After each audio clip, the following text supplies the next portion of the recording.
Hello दोस्तों, आज के इस वीडियो में आप सीखेंगे कि अगर आपको तीन संख्याओं का अनुपात दिया है और साथ में उनका एलसीएम दिया है तो एचसीएफ कैसे निकालेंगे।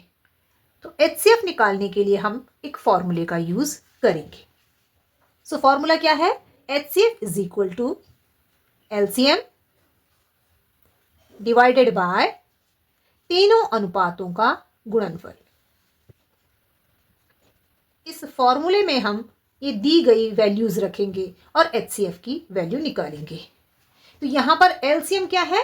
2400। तो हम यहां पर लिख लेते हैं 2400 और इसे भाग देंगे हम इन तीनों संख्याओं के गुणनफल से। तो हम कैसे लिखेंगे? 3 गुणा गए 4 गुणा गए 5। अब यहां पर हम करेंगे कैंसिलेशन, मीन्स संख्याओं को काटेंगे। तो सबसे पहले 5 से काटते हैं संख्या को।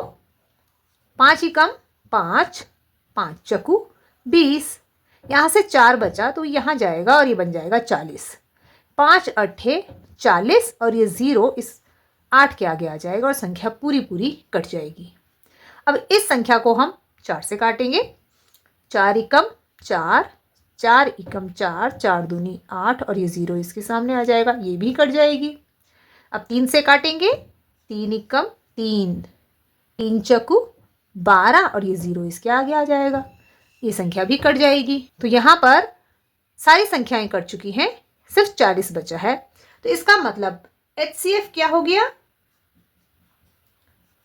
40। एचसीएफ हमने निकाल दिया। अब हमें ज्ञात करनी है संख्याएं। तो संख्याएं कैसे निकालते हैं?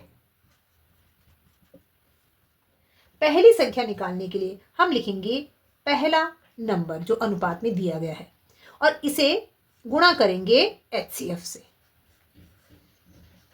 3 चकू 12 और 0 इसके सामने आ जाएगा। इसका मतलब 120 पहली संख्या है। दूसरी संख्या निकालनी है, हम दूसरा नंबर लिखेंगे। 4 गुणा गए और एचसीएफ 40, 4 चकू 16 और इसके आगे 0 आ जाएगा। 160 दूसरी संख्या है। तीसरी संख्या निकालने के लिए हम लिखेंगे 5 गुणा गए 40, 5 चकू 20 और 0 इसके सामने आ जाएगा और ये बन जाएगा 200। तो इस तरह से तीनों संख्याएं कौन सी हैं? 120, 160 और 200।